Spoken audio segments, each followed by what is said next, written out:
Kent's Mark Davis nearly pulled off an incredible LV County Championship victory for his side over Essex and Chelmsford, only for Ben Folkes and James Foster to save the game for the home team.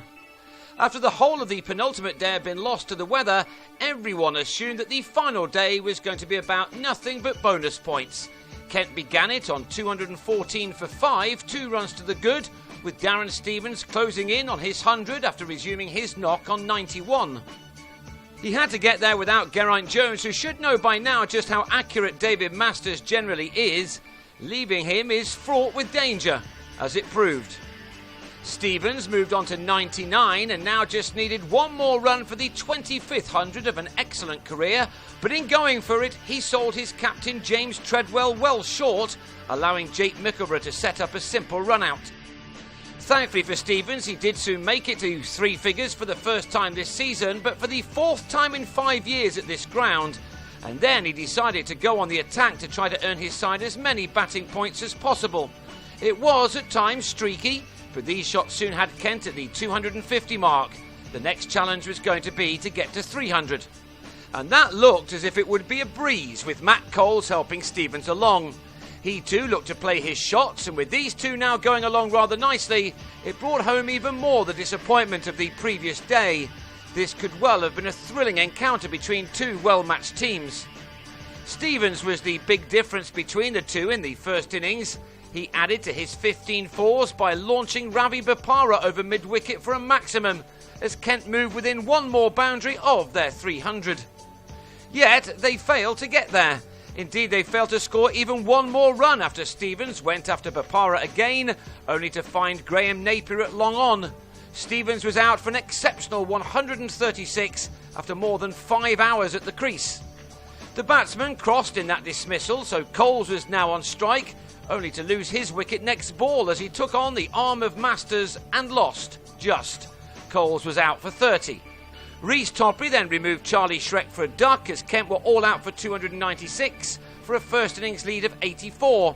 Surely it was now just about some practice for the rest of the game, especially as the newly capped Tom Westley struck Shrek for 2 quick boundaries before lunch.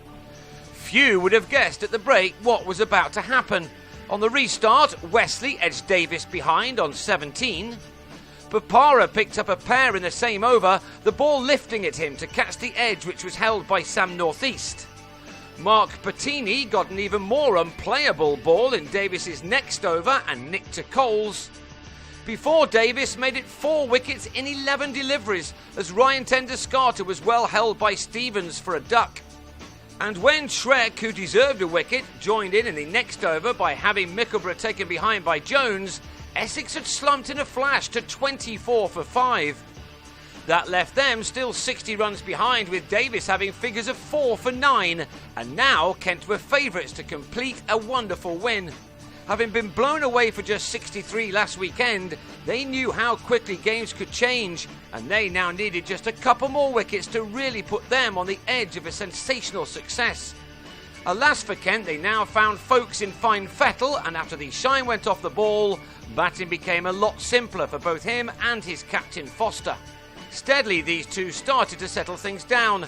They took their side into the lead, and that left Kent with much more to do.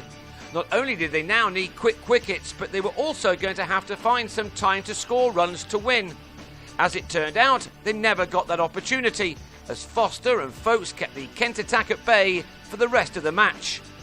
Folkes, a 20-year-old playing in only his 11th first-class game, was a revelation. He won't have played a more significant innings than this and was rewarded with his first 50 of the season and only the 3rd of his career.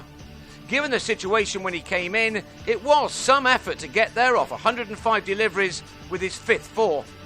By the time that Foster joined him at the 50 mark, this pair had done their job extremely well.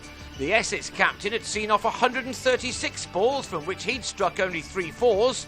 That didn't matter, of course, as he and his partner had earned their side a hard-fought draw, with Folkes ending on an exceptional 86.